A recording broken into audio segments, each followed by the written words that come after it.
Ица. На финала на нашето студио, разбира се, ще раздаваме награди.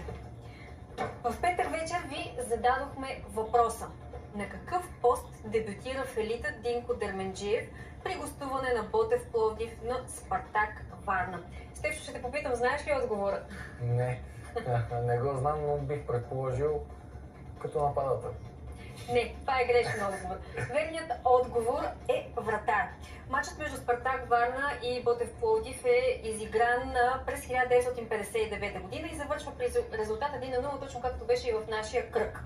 Тогава Динко Дерменджиев, който е привлечен от Марица като вратар, се налага да застане под рамката на вратата в 78-та минута.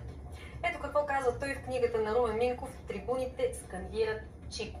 Спомням си, че треперех като лист, духан от вятър, когато застанах на вратата. Не се наложи да се намесвам, защото нямаше голови положения пред вратата ми. Така записах първите ми и оказали се последни минути като вратар.